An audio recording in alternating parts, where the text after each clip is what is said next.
चलिए विस्तार से खबरों पर नजर डालेंगे। बिजनौर घर में घुसकर महिला से गैंगरेप करने और सिगरेट से दागने के 7 लाखों की डकैती के मामले में पुलिस ने 3 टीमों का गठन किया है, जो आरोपियों की तलाश में जुटी हुई है। बता दें कि नगीना देहात थाना क्षेत्र के 28 दिन पहले एक व्यापारी के घर में घुसकर आरोपियों ने उसे नशीला पदार्थ सुंघाकर वारदात को अंजाम दिया था।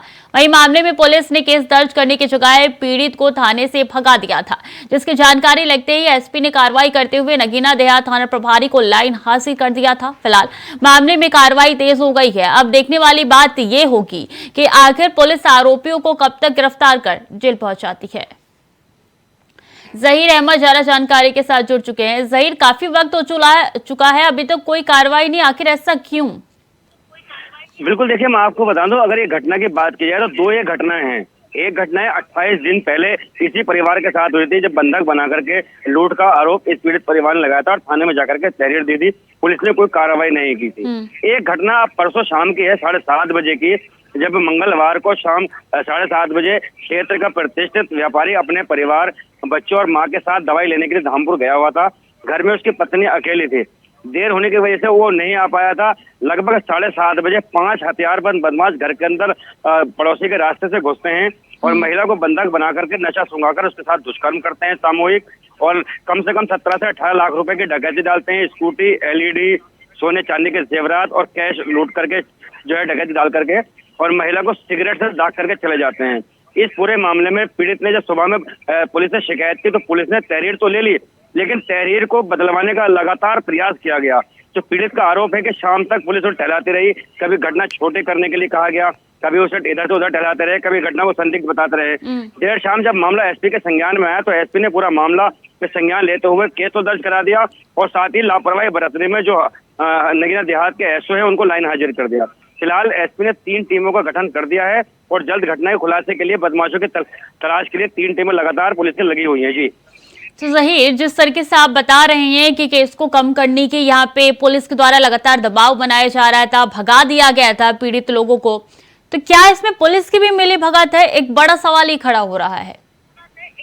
बिल्कुल, देखिए उत्तर प्रदेश के मुख्यमंत्री योगी आदित्यनाथ पूरी ईमानदारी से अधिकारियों को काम करने के लिए निर्देश लगातार दे रहे हैं और साफ तौर पर कह रहे हैं कि किसी भी महिला के साथ कोई घटना होती है तो तत्काल संज्ञान लेकर अधिकारी कार्रवाई करें।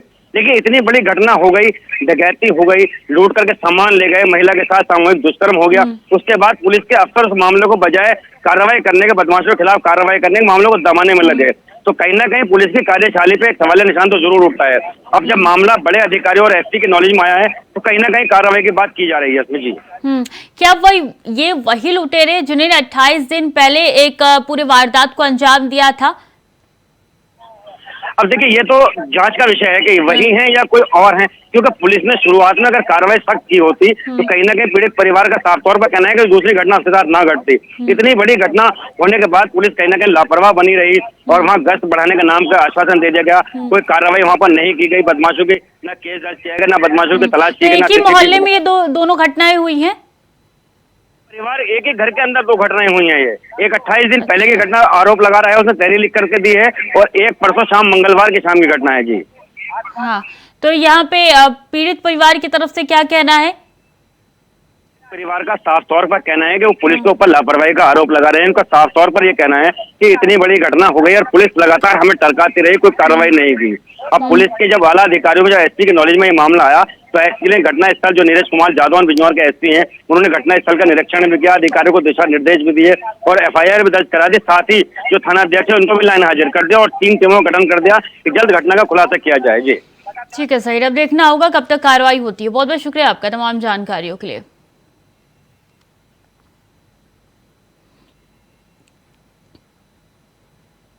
चलिए खबरों में आगे बढ़ेंगे। पुलिस की टीम पर हुआ है पथराव। मथुरा से जानकारी निकल के सामने आई है। ग्रामीणों ने पुलिस पर किया है पथराव। बता दें पथराव में एक दरोगा घायल हो चुका है। ग्रामीणों ने पुलिस पर गंभीर आरोप लगाए हैं। महिलाओं से छेड़छाड़ का आरोप लगाया, भद्रता, लाठीचार्ज के आरोप पुलिस के ऊपर लगे हैं और इसके चलते ग्रामीणों ने पुलिस के ऊपर पथराव किया है।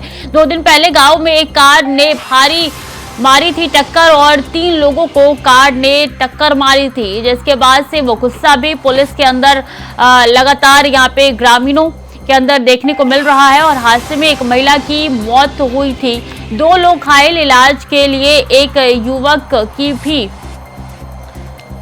मौत हुई थी और घटना के दिन देरी से पहुंचने पर ग्रामीणों ने किया था पथराव। थाना राया क्षेत्र के गांव आयरा खेड़ा का मामला है और तस्वीरें आप तक पहुंचा रहे हैं।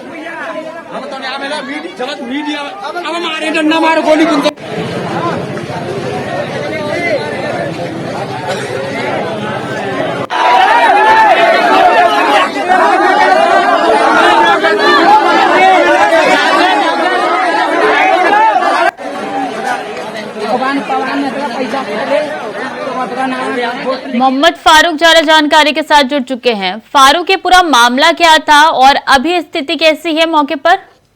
जी स्वीटी, ये राया के आयरा खेड़ा गांव है और वहां पर जो है पुलिस पर पथराव किया गया है। पुलिस असल में क्या है कि वहां गई थी तो महिलाओं से अभद्रता और तमाम लोगों से अभद्रता करने का जो है ग्रामीणों ने आरोप लगाया है पुलिस के ऊपर और पथराव में एक दरोगा भी घायल हुए हैं। लेकिन पुलिस ग्रामीणों का कहना है कि पुलिस की लापरवाही के चलते 2 दिन पूर्व जो है हादसे में जो घायल हुआ था उसकी युवक की मौत हो गई है। उसकी सूचना पर पुलिस पहुंची थी लेकिन पुलिस ने इस पर कोई कार्रवाई नहीं की है और गांव के में एक कार ने 3 लोगों को टक्कर मार दी थी। इस पर जो है पुलिस गई थी और पुलिस ने महिलाओं के साथ में अभद्रता की थी और उनके साथ में गलत व्यवहार किया था, ये ग्रामीणों का आरोप है।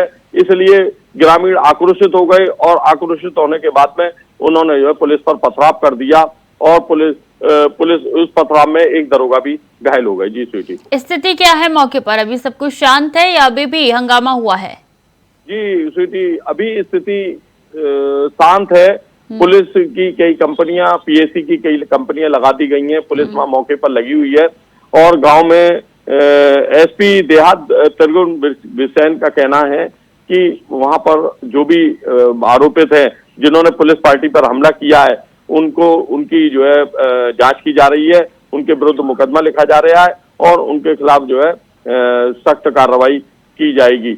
लेकिन ग्रामीणों में आक्रोश अभी भी व्याप्त है। क्या मांग क्या है ग्रामीणों की?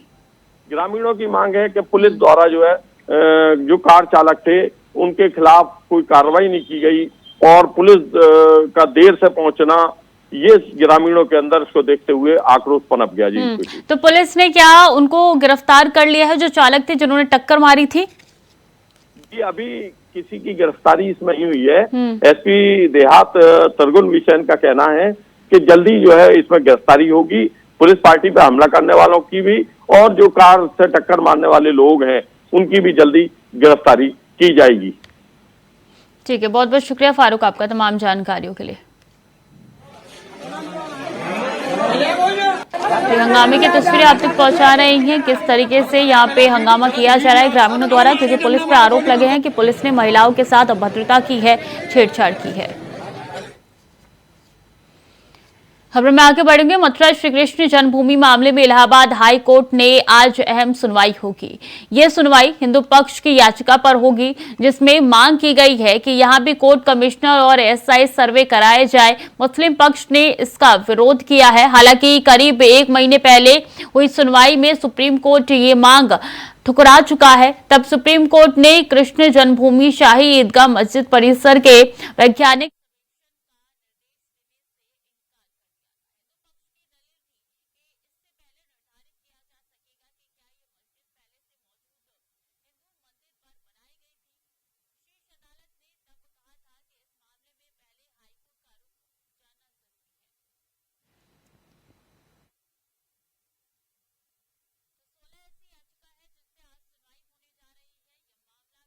लेकर आया और ऐसे में याचिका दायर करते हुए कहा गया है कि 1967-68 का जो यहाँ पे एमओयू है वो गलत है और ऐसे में उसको दलील मानते हुए ये याचिका दायर की गई थी। कहा यह जा रहा है कि जो जमीन यहाँ पे हिंदू पक्ष की है, जो मंदिर की हिस्से की जमीन है उस पे ही मस्जिद बनाई गई है और इसको लेकर ये पूरा विवाद जो है गहराता हुआ नजर आ रहा है।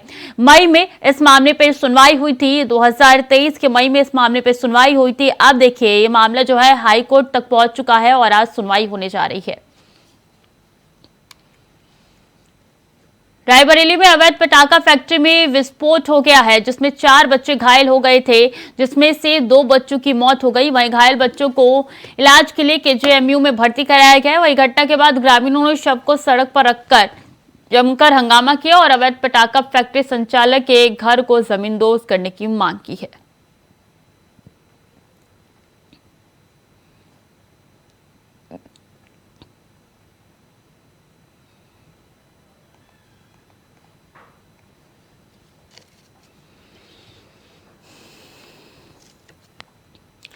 तो अवैध पटाखा फैक्ट्री में विस्फोट हुआ है, जिसके बाद से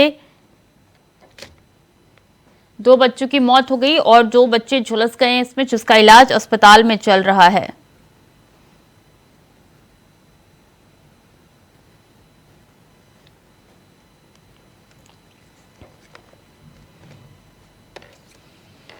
और नई दिल्ली से दरभंगा जा रही दिल्ली दरभंगा क्लोन एक्सप्रेस की बोगियों में आग लगने के बाद रेलवे अधिकारियों ने मोर्चा संभाला है। आग काफी ज्यादा थी, लेकिन अच्छी खबर यह है कि किसी तरह का बड़ा नुकसान सामने नहीं आया है। यह हादसा इटावा के सराय भूपत रेलवे स्टेशन के पास हुआ। छठ के पर्व को देखते हुए बिहार की ओर जा रही ट्रेनें काफी भरी हुई है। ये ट्रेन हद से ज्यादा भरी हुई थी और बता दें कि इस मामले में इस आग की घटना के बाद किसी के हताहत होने की कोई जानकारी निकल के सामने नहीं आई है।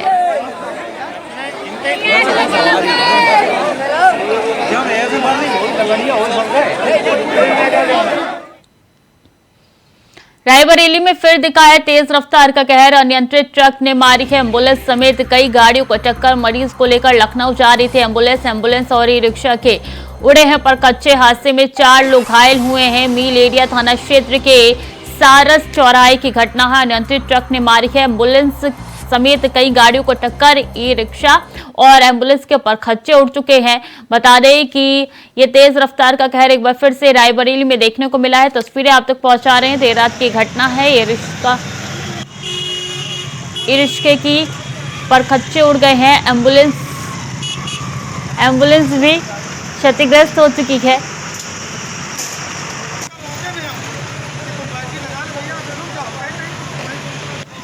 राजू तिवारी ज्यादा जानकारी के साथ जुट गए हैं। राजू, क्या ट्रक जो चला रहा था, संचालन जो कर रहा था, उसको गिरफ्तार कर लिया गया है?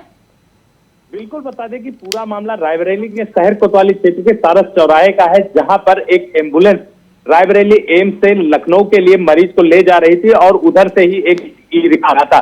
तभी पीछे से तेज रफ्तार ट्रक का कहर देखने को मिला और तेज रफ्तार ट्रक ने ई रिक्शा में टक्कर मारी और ई रिक्शा के परखच्चे उड़ गए। गनीमत रही कि बीच में ई रिक्शा आ गया, नहीं तो एम्बुलेंस में सवार जो चालक और ईएमटी और मरीज थे, कहीं ना कहीं उनको भारी नुकसान होता। तो ऐसे में देखा जा सकता है कि किस तरह से रायबरेली में रफ्तार का कहर देखने को मिला। और गनीमत रही कि जिसमें किसी तरह के लोग गंभीर हताहत नहीं हुए। हालांकि गंभीर रूप से 4 लोग घायल होने की बात बताई जा रही है, जिनको जिला अस्पताल में भर्ती कराया गया। लेकिन आपको बता दें कि रायबरेली जिले में लगातार ऐसे हादसे देखे जा रहे हैं और जो रायबरेली का पॉश इलाका है, कहीं ना कहीं ये सारस चौराहा जो है रायबरेली शहर कोतवाली क्षेत्र का और शहर का पॉश इलाका माना जाता है। वहां पर ऐसे रफ्तार में चलना गाड़ी कहीं ना कहीं जो ट्रैफिक व्यवस्था है उस पर सवाल खड़े करते हैं। लेकिन बड़ी बात यह रही कि वहां पर ना तो किसी जिम्मेदार अधिकारी पहुंचे, ना ही वहां पर जो ट्रैफिक सिपाही तैनात किए गए हैं वो मौजूद थे। हालांकि लोगों के द्वारा किसी तरह से जो है मदद थी वो मदद की गई और जो एम्बुलेंस में मरीज जा रहा था उसको दूसरा एम्बुलेंस बुला के ईएमटी के द्वारा शिफ्ट कराया गया, उसको लखनऊ भेजा गया। लेकिन आपको बता दें कि बड़े सवाल तब उठ रहे हैं जब इस तरह से शहर के अंदर तेज रफ्तार का कहर देखने को मिला और लोग, हालांकि जो आस पड़ोस के दुकानदार थे, वहां चौराहे के आस पड़ोस में जो दुकान लगाए हुए थे, उसमें भय का माहौल देखने को मिला और लोग डरे सहमे दिखाई पड़े। उन्हीं लोगों के द्वारा बीच बचाव किया गया, लोगों को व्यवस्थित रूप से अस्पताल भेजा गया और कहीं न कहीं इस तरह की घटना होने के बाद लोगों में आक्रोश देखने को मिल रहा है। जी तो राजू, ये घटना घटी क्यों? क्या यहाँ पे ट्रक ड्राइवर नशे की हालत में था या नींद की झपकी आ गई थी? जी बिल्कुल, देर रात का मामला बताया जा रहा है। कहीं न कहीं ट्रक को हम जो सामने घटना आई है उसको देखने के बाद ऐसा लगता है कि रफ्तार तेज थी ट्रक की और वो कहीं जाने के फिराक में था, जिनके कारण उसकी स्पीड तेज थी और उसी स्पीड के शिकार जो है एम्बुलेंस हुआ और ई रिक्शा हुआ है। जी तो एम्बुलेंस का ड्राइवर और ई रिक्शा का ड्राइवर सुरक्षित है या वो भी घायल हुए हैं इस पूरे मामले में, इस पूरी घटना? बिल्कुल, बता दें कि मामूली रूप से घायल हुआ है ई रिक्शा चालक जो है उसको चोटें आई है, लेकिन किसी तरह से गंभीर हताहत होने की जानकारी अभी तक नहीं मिली है। बताया जा रहा है, आस पड़ोस के लोगों ने बताया है कि उसको मामूली चोटें आई है, लेकिन कहीं न कहीं जो स्पीड थी, स्पीड को लेकर स्थानीय लोगों में आक्रोश देखने को मिला है। लेकिन जो सबसे बड़ा सवाल है कि इस तरह से एम्बुलेंस जो जा रही थी मरीज को लेके, बीच में ई रिक्शा आ गया, नहीं तो ये बड़े हादसे में तब्दील हो सकता था, क्योंकि ई रिक्शा में जो टक्कर लगी उसके बाद ट्रक की स्पीड कम हुई और उसके बाद वो जो एम्बुलेंस पे टक्कर मारा ट्रक ने। तो गनीमत यही सबसे बड़ी चीज यही रही कि जो ट्रक की स्पीड थी वो कम हो गई और उसके बाद एम्बुलेंस में टक्कर लगी, जिसमें जो है तत्काल मौजूद एम्बुलेंस पे ईएमटी और चालक ने दूसरा एम्बुलेंस बुला के वहां पे मरीज को शिफ्ट कराया और उसको लखनऊ भेज दिया। जी बिल्कुल, बड़ा हादसा ये। बहुत बहुत शुक्रिया आपका राजू तमाम जानकारियों के लिए। तो तस्वीरें आपको दिखा रहे हैं कि किस तरीके से यहाँ पे एम्बुलेंस में पेशेंट सवार था और उसको आगे ले जाया जा रहा था और इस बीच ये बड़ा हादसा हो गया। तो फिलहाल के लिए बुलेटिन में इतना ही। खबरें लगातार जारी है, देखते रहिए इंडिया वॉइस।